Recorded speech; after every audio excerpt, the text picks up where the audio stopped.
Video பார்த்தீங்கன்னா basically வந்து ஒரு பிகினர்ஸ் இருக்கிறாங்க தானே, அவங்களுக்கு வந்து இந்த வீடியோ வந்து வெரி ஹெல்ப்ஃபுல்லாக இருக்கும். காரணம் வந்து ஜெயமாலி ப்ரொடக்ஷன் அகாடமியில் வந்து ஃபுல்லாக பார்த்தீங்கன்னு சொன்னால் பேசிக்லி வந்து மாஸ்டர் வரைக்கும் போகுது. ஆனால் இந்த வீடியோவில் வந்து லைட் டைரக்ஷனை பற்றி நீங்கள் படிக்க போகிறீங்க. கேமரா செட்டிங் வந்து எப்படி எல்லாம் செட்டிங் பார்க்கலாம்னு சொல்லி, அடுத்தது கம்போசிஷன் டிப்ஸ் இருக்குது, மற்றது வந்து கியர் அண்ட் அசசரிஸ் என்னென்ன நீங்கள் அசசரிஸ் பாவிக்கலாம்னு சொல்லி, மற்றது போனஸ் அண்ட் கிரியேட்டிவ் ஐடியாஸ் வந்து எண்ட் ஆஃப் த வீடியோவில் வந்து பார்க்க போகிறோம். சரி, இப்போ வந்து லைட்டிங் சிஸ்டத்தை வந்து படிக்க போகிறோம். லைட்டிங் சிஸ்டம்டா வந்து பீச்சில் கணவருக்கு வந்து தெரியாது எந்த டைரக்ஷனில் வந்து ஷூட் பண்ணணும்ண்டு. சாதாரணமாக ஒரு ஃபோனை கொண்டு வருவீங்க, ஃபோனை கொண்டு வந்துட்டு வந்து ஜஸ்ட் எங்கேயாவது நல்ல ஒரு ஆக்களை வந்து வச்சுட்டு நீங்கள் ஷூட் பண்ணுவீங்க. அப்படி ஒரு நாளும் ஷூட் பண்ணாதீங்க. நம்ம உதாரணத்துக்கு சொல்ல போனால் நான் உங்களுக்கு காட்டுறேன் பாருங்க. இந்த பக்கம் வந்து பார்த்தீங்கன்னா எங்களுக்கு மேற்கு திசை, அதாவது வந்து வெஸ்ட். இந்த பக்கம் பார்த்தீங்கன்னு சொன்னால் ஈஸ்ட், அதாவது வந்து என்னுடைய ரைட் ஹேண்ட் சைடில் வந்தீங்கன்னா இந்த பக்கம் சரிதானே ஈஸ்ட் இருக்குது. ஸோ அதன் அடிப்படையில் வந்து எவ்வளோ தூரத்துக்கு வந்து அந்த சூரியன் அல்லது வந்து சன் எந்த பக்கத்துலேருந்து வருவதோ அந்த இடத்துலேருந்து ஆப்போசிட் சைட்லேருந்து நீங்கள் ஷூட் பண்ணினா பெட்டராக இருக்கும். உதாரணத்துக்கு வந்து இங்கே சன் வந்து சாதாரணமாக மறைதுண்டு வைங்களேன் அல்லது உதிக்குதுண்டு வைங்களேன். அப்படின்னா வந்து அந்த சூரியனுக்கு முன்னுக்கு நீங்கள் எடுத்தீங்கன்னா சாஃப்ட் லைட் மாதிரி நீங்கள் யூஸ் பண்ணலாம். அதை வந்து பேக் லைட் மாதிரியும் சாஃப்ட் லைட் மாதிரியும் யூஸ் பண்ணலாம். கோல்டன் ஹவர்ஸ் என்று சொல்லி சில பீரியட் இருக்குது, அதாவது வந்து மார்னிங் டைமில் நீங்கள் எடுக்க வேண்டிய ஒரு ஃபோட்டோகிராஃபிஸ் வந்து கோல்டன் டைம்ஸ் என்று சொல்லலாம். ஸோ இதையெல்லாம் வந்து நீங்கள் மறக்காமல் வந்து யூஸ் பண்ணுங்க. எப்பவும் வந்து சூரியன் வந்து பின்னிக்கு இருக்கிறாருன்னு சொன்னால் சூரியனுடைய ஒப்ஜெக்ட்லேருந்து விலகாமல் சூரியனோட தலைக்கு பின்னால் நீங்கள் வச்சு எடுப்பீங்களா இருந்தால் முகம் வந்து இனியிலேருந்து நல்ல க்ளீனாக இருக்கும். ரூல் ஆஃப் தேர்டன்ஸாக வந்து நான் பல வீடியோவில் சொல்லியிருப்பேன், ஆனால் கன வீடியோவில் வந்து நீங்கள் கேட்சப் பண்ணிக்க மாட்டீங்க. ஏன்னா பலத்தையும் வந்து ஒரு இதில் கவர் பண்ணப்படி நான் இன்றைக்கு ஒரு உதாரணத்தை காட்டுறேன். இந்த பெஞ்சில் பார்த்தீங்கன்னு சொன்னால் இந்த லைன் இருக்குது தானே, இந்த லைனில் வந்து ஒரு கேமராவோ அல்லது ஒரு ஃபோன் வந்து இப்படி இருக்குமா இருந்தால் இது வந்து ரூல் ஆஃப் தேர்ட். அதே மாதிரி இதில் ஒரு இந்த லைனில் வந்து இருக்குமா இருந்தால் ரூல் ஆஃப் தேர்ட். இதில் வச்சிங்கன்னா வந்து அது ரூல் ஆஃப் தேர்ட்டை வந்து பிரேக் டவுன் பண்ணுது. ஸோ மறக்காமல் ஒரு பீச்சில் நீங்கள் இப்படி ஒரு ஃபோட்டோகிராஃபி எடுக்கிறீங்கன்னு வைங்களேன், இதில் வந்து எடுக்கும்போது ரூல் ஆஃப் தேர்ட்டனுக்கு இந்த லைன் இருக்குது தானே, இந்த லைன் ஒரு லைன் மற்ற லைன் இதில் ஒன்று வருது. அப்போ வரும்போது வந்து நாங்கள் எவ்வளோ தூரத்துக்கு மரத்தை வந்து இப்படி ஒரு ஆங்கிளில் வச்சு பார்க்கிறோமோ ரூல் ஆஃப் தேர்ட்டுன்னு வரும். இது வந்து நீங்கள் இப்படி எடுத்தீங்கன்னாலும் சொன்னால் ரூல் ஆஃப் தேர்ட்டாக வரும். இதே வந்து நடுவில் சென்டர் எடுக்கும்போது எங்கே ஃபோக்கஸ் பண்ணுறேன்னு சொல்லி எங்களுக்கு தெரியாது. ஸோ மறக்காமல் இந்த ரூல் ஆஃப் தேர்ட்ன்ற விஷயத்தையும் நீங்கள் ஃபாலோ பண்ணி பாருங்க, நல்லா உதவும். அடுத்ததாக வந்து இந்த ஃபோர் கிரவுண்ட் இருக்குது தான், அதாவது வந்து கற்கள் அல்லது வந்து புட்கள், இந்த விஷயங்களை வந்து நீங்கள் ஃபோர் கிரவுண்டுன்னு சொல்கிறது. அதாவது ஒரு கடல் இருக்குன்னா கடலுக்கு முன்னே இருக்கிற சின்ன சின்ன குறுகிய விஷயங்களை சொல்லுவோம். உதாரணத்துக்கு வந்து இந்த கல் இருக்குது தானே, இந்த கல்லை வந்து ஃபோட்டோகிராஃபி எப்படி பண்ணுறேன்னு சொன்னால் இந்த கல்லை நாங்கள் மெயினாக எடுக்க போகிறோம்னா எவ்வளோ தூரத்துக்கு நாங்கள் மிச்ச கல்லுகளை வந்து ஃபோர் கிரவுண்டாக யூஸ் பண்ணி வேறு எடுக்கிறோமோ அவ்வளோ தூரத்துக்கு வந்து ஹெல்ப்ஃபுல்லாக இருக்கும். அதே மாதிரி இப்படி பெரிய கற்கள் இருக்குது தானே, இந்த பெரிய பெரிய கற்கள் அதையும் வந்து நீங்கள் யூஸ் பண்ணி கொள்ளலாம். ஈவன் இந்த பெரிய பாறைகள் இருக்குது தானே, இந்த பெரிய பாறைகளை வந்து நீங்கள் யூஸ் பண்ணிக்கொண்டு ஒரு இலையை வந்து நீங்கள் எடுக்க போகிறீங்க, இந்த கற்களை வந்து ஃபோர் கிரவுண்டாக யூஸ் பண்ணலாம்.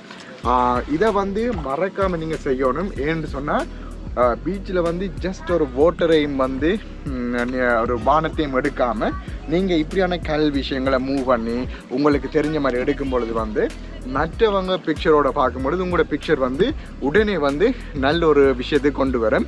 சில பேர் வந்து போர்ட்ரைட் மோடில் ஷூட் பண்ணுவீங்க. போர்ட்ரைட் மோடில் ஷூட் பண்ணும்போது என்ன செய்யணும்னா தனியாக நீங்கள் வச்சிருக்கிற ஆப்ஜெக்டை மட்டும் ஃபோக்கஸ் பண்ணி மிச்சதை மட்டும் அப்படியே பிளரியாக வச்சுருக்கேன். ஸோ அப்படியும் நீங்கள் ஷூட் பண்ணலாம். ஆனால் நீங்கள் வளர வளர வளர நீங்கள் மனசில் வச்சுருக்கொள்ள வேண்டியது வந்து ஃபோர் கிரவுண்ட் பேக்ரவுண்ட் வந்து மிகவும் முக்கியம். ஒரு பேக்ரவுண்ட் வருதுன்னா அதில் ஒரு ஃபோர் கிரவுண்ட் வந்தால் தான் எப்பவும் வந்து படம் நல்லா இருக்கு. சின்ன உதாரணம் உங்களுக்கு சொல்ல போனால் ஒரு சாப்பாடு அல்லது வந்து எதுவாக இருந்தாலும் உடனே ஒரு சாப்பாடு வந்து நீங்கள் சாப்பிடும் பொழுது உடனே நாக்கில் ஏறி அப்படியா ஒரு சுவை போகிறது. அதே நேரத்தில் வந்து நாக்கில் அந்த சுவை கான நேரம் இருக்கணும்னு சொன்னால் அதில் சில மேஜிக் ஒன்று க்ரியேட் பண்ணணும்.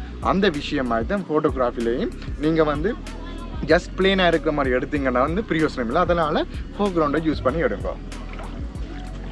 ஃபோர் கிரவுண்டில் வந்து நீங்கள் எடுக்கும்போது வீடியோ ஷூட் பண்ணும் பொழுது ஒரு பேர்ட்ஸாக இருக்கட்டும் அல்லது வந்து சின்ன சின்ன புதர்கள், அதாவது வந்து புஷ்ஷஸ், இங்கே இப்படி பிள்ளைகள் இப்படி போகிறாங்கன்னா வந்து அவங்கள வந்து கிட்ஸில் வந்து நீங்கள் எடுக்கலாம். இன்னும் ஒரு விஷயம் நீங்கள் மனசில் வச்சுக்கலாம், இந்த பேர்ட்ஸ் இருக்குதானே, நல்ல பீச்சில் பார்த்தீங்கன்னு சொன்னால் இந்த காகங்கள் மற்றது இங்கே வந்து கூஸ்ன்னு சொல்லி வெள்ளை பறவை மற்ற ஸ்வான் நம்மளோட அன்னம் அதெல்லாம் வந்து இருக்கும். அதையும் நீங்கள் சூஸ் பண்ணலாம். அல்லது இப்படி இலைகள் இருக்குதானே, இலைகளை பாருங்க, இப்படி இந்த சின்ன சின்ன பூக்கள் தெரியும். இந்த பூக்களை நீங்கள் ஃபோர்க்ரவுண்டாக யூஸ் பண்ணிக்கொண்டு பின்னால் நாங்கள் ஒரு கப்பல் போகிறதா இருக்கட்டும், எதுவாக இருந்தாலும் நீங்கள் அதை யூஸ் பண்ணி எடுக்கலாம். இதெல்லாமே வந்து நீங்கள் பழகிக்கொள்ள வேண்டிய விஷயம். நாங்கள் ஒரு சில விஷயங்களை தான் சொல்லித்தரலாம். அதுக்கு பிறகு நீங்கள் ஒரு பீச்சில் போய் நின்று கொண்டு நாங்கள் சொல்கிறத வந்து நீங்கள் லிசன் பண்ணி செய்தால் பெட்டர். ஓகே, இப்போ வந்து நீங்கள் ஒரு டவுட் வச்சு கொண்டு நிற்பீங்க, உங்களுக்கு அனுப்புகிற இமெயிலுக்கு வந்து நான் ரிப்ளை பண்ணுறேன் இல்லைன்னு சொல்லி. எனக்கு தெரியும் நீங்கள் எல்லாருமே வந்து ஒரு கமெண்ட்ஸில் வந்து போடுறீங்க. அதே நேரத்தில் வந்து இமெயிலில் jmrthstudio@gmail.com என்ற இமெயிலை வந்து நீங்கள் இமெயில் பண்ணுறீங்க. அதை வந்து எனக்கு உடனே அதாவது கெட் பேக் பண்ணலாமல் இருக்குன்னு சொன்னால் இங்கேயும் வந்து நாங்கள் உழைக்கணும், காசு கொடுத்து உழைக்கணும், ஒர்க் பார்க்கணும். ஸோ அந்த விஷயங்களும் இருக்குது. ஆனால் மறக்காமல் இந்த வீடியோக்கு வந்து உங்களுக்கு ஏதாவது டவுட் இருந்தால், என்ன கேமரா பாவிக்கலாம், எப்படி ஸ்டார்ட் பண்ணலாம், என்ன லென்ஸ் பாவிக்கலாம், என்ன ஃப்ளாஷ் பாவிக்கலாம், என்ன மைக் பாவிக்கலாம் என்று சொல்லி பல கேள்விகள் இருக்கலாம். அல்லது பீச் ஃபோட்டோகிராஃபியில் வந்து இப்படி எடுக்கிறேன் ஆனால் ஃபோட்டோ க்ளீனாக வருதில்லை, என்னென்று இதை ஃபிக்ஸ் பண்ணலாம்னு சொல்லி நீங்கள் இமெயில் பண்ணுங்க. நான் உங்களுக்கு வந்து உடனே கெட் பேக் பண்ணுவேன். மறக்காமல் jmrthstudio@gmail.com வந்து சென்ட் பண்ணுவோம். ஷட்டர் ஸ்பீட் வந்து பீச்சில் மிகவும் இம்பார்ட்டன்ட். காரணம் வந்து ஒரு சின்ன பிள்ளைகள் விளையாடுறாங்க அல்லது வந்து பறவைகள் பறக்குதுண்டா வந்து 1 1000 என்ற ஷட்டர் ஸ்பீட்டுக்கு போகணும்.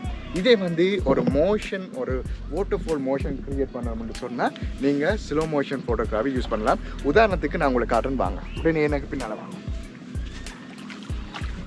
இந்த பீச்சில் வந்து ஜஸ்ட் கன விஷயங்கள் வந்து நடக்குது, ரைட்?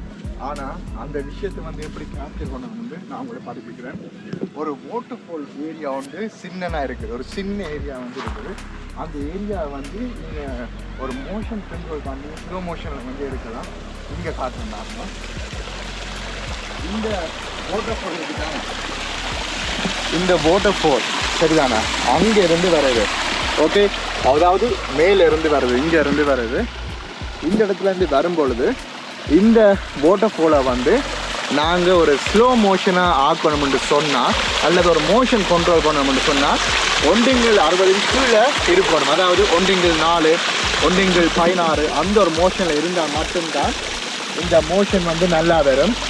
இதே வந்து நீங்கள் 128 எடுக்கிறீங்க அல்லது 1/1000 நீங்கள் எடுப்பீங்களா இருந்தால் ஜஸ்ட் அந்த வாட்டர்ஃபால் பிரேக் பண்ணி இப்படி வர்ற மாதிரி இருக்கும், ஒரு மோஷன் இருக்காது. ஆனால் மோஷனை வரணும்னு சொன்னால் பீச்சில் வந்து இப்படி ஒரு மோஷன் ஃபோட்டோகிராஃபி எடுக்கணும்னு சொன்னால் ஷட்டர் ஸ்பீடை வந்து எவ்வளோ தூரத்துக்கு குறைச்சி எடுக்கணுமோ அவ்வளோத்துக்கு குறைச்சி எடுங்க.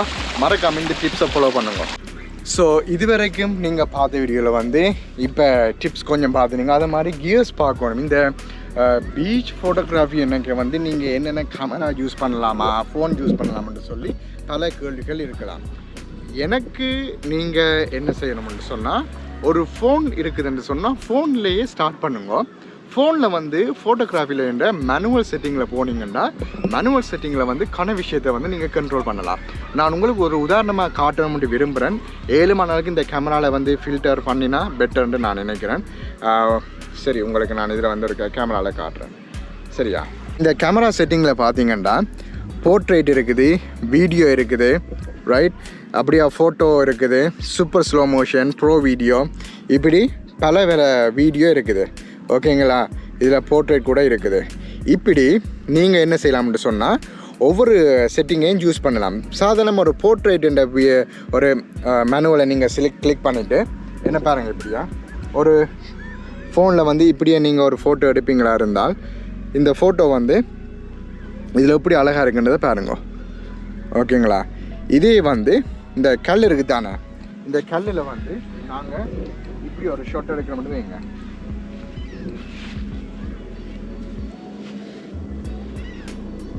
கல்லில் வந்து நாங்கள் இப்போ ஒரு ஃபோன் எடுத்துருக்குறோம்.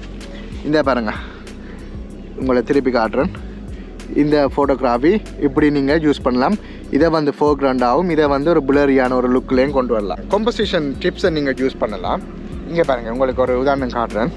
இப்படியே நீங்கள் என்ன செய்யலாம்னு சொன்னால் ஃபோட்டோவுக்கு போங்க. ஃபோட்டோவுக்கு போயிட்டு ஜஸ்ட் ஒரு வைட் ஆங்கிளில் வச்சுட்டு இந்த கிரீட் ஒரு லைன் வருது, மற்ற லைன் வருது. இதில் வந்து ஒரு மரத்தை வைப்போம் நாங்கள். இந்த மரத்தையும் வச்சோம், இதில் வந்து இந்த பீப்புளையும் வைப்போம். அதில் நிற்கிற 2 பேரையும் வச்சுட்டு ஒரு ஜஸ்ட் ஒரு கிளிப் ஒன்று கொடுத்தோம்னா அழகான ஃபோட்டோகிராஃபி வரும். இதே மாதிரி நீங்கள் இப்படி இந்த ஃபில்டருக்கு பாருங்கள், ரீஃப்ளெக்ஷன் இருக்குது. ரீஃப்ளெக்ஷனில் வந்து நீங்கள் ஒரு ஃபோட்டோ எடுத்தீங்கன்னா அழகான ஒரு ஃபோட்டோகிராஃபியும் வரும். ரீஃப்ளெக்ஷன் வந்து ரியலி இம்பார்ட்டன்ட். என்னது சொன்னால், ஒரு பீச்சில் வந்து நீங்கள் சன்செட் நேரங்களில் வந்து இதை மறக்காமல் நீங்கள் ஃபாலோ பண்ணினீங்கன்னா மற்றவங்க ஃபோட்டோகிராஃபியில் பார்க்கும்போது இது பெட்டராக இருக்கும், ரீஃப்ளெக்ஷன் ஃபோட்டோகிராஃபி. அடுத்தது வந்து இதில் நீங்கள் யூஸ் பண்ணிக்கொண்டு கேமராவுக்கு வாங்குவோம். கேமராவுக்கு வந்தீங்கன்னு சொன்னால் நீங்கள் நல்ல வடிவாக மேனுவலாக யூஸ் பண்ணலாம். ஸோ இப்போ வந்து நான் இந்த மேனுவல் சிஸ்டம் வந்து எப்படி இருக்குன்றதை நான் உங்களுக்கு காட்டுறேன் பாருங்க. ஸோ இந்த கேமராவில் வந்து இந்த ஃபோட்டோவில் போனீங்கன்னாலே மேனுவல் சிஸ்டமாக நீங்கள் யூஸ் பண்ணலாம். அதே மாதிரி இந்த வீடியோ இருக்குல்ல, வீடியோலையும் வந்து நீங்கள் போனீங்கன்னா மேனுவல் சிஸ்டமாக நீங்கள் யூஸ் பண்ணி கொள்ளலாம். அப்படி உங்களுக்கு வரலைன்னு சொன்னால் இந்த வீடியோவில் போய் மோடில் கொடுத்துட்டு ப்ரோ என்ற பட்டனை கொடுத்துட்டிங்கன்னா ஒயிட் பேலன்ஸ்லேருந்து எல்லா செட்டிங்கையுமே நீங்கள் யூஸ் பண்ணி கொள்ளலாம். ஸோ இதுவரைக்கும் நீங்கள் பார்த்த வீடியோ உங்களுக்கு பிடிச்சிருக்கும். இதே மாதிரி பல வீடியோ, ஒரு பீச் ஃபோட்டோகிராஃபி நீங்கள் பண்ணணும், வீடியோ பண்ணணும்னு சொன்னால் இப்படியான டிப்ஸை யூஸ் பண்ணுங்க. இது உங்கள் Banujan from Jayamarathi production academy. மறக்காமல் jmarthystudio@gmail.com ஷேர் பண்ணுங்க. மற்றது வந்து உங்களோட குவெஷன் வந்து கட்டாயம் ரிப்ளை வரும், மறக்காமல் அதுக்கும் வெயிட் பண்ணுங்க. ஸோ இது வரைக்கும் வந்து நீங்கள் பார்த்த இந்த பீச் ஃபோட்டோகிராஃபியில் வந்து எப்படி லைட்டிங் பாவிக்கிறது, ஆங்கிள்ஸ் பாவிக்கிறது, என்னென்ன ஷட்டரில் வந்து நீங்கள் பாவிக்கலாம், ஃபோர்க்ரவுண்ட், பேக்ரவுண்ட், மற்றது வந்து ஏதாவது NRI ஃபில்டர்னு சொல்லி, அதாவது இந்த லைட்டை வந்து நீங்கள் குறைக்கிறதுக்கு பாவிக்கிற ஃபில்டர் இருக்குது தானே, அந்த ஃபில்டரை வந்து யூஸ் பண்ணலாமா இல்லையான்னு சொல்லி பல விஷயத்தை வந்து இந்த வீடியோவில் கேப்சர் பண்ணாங்க. இதே மாதிரி வந்து பல வீடியோ வந்து இந்த சேனலில் வந்து கொண்டிருக்க போது மறக்காமல் அதையும் பாருங்கள்.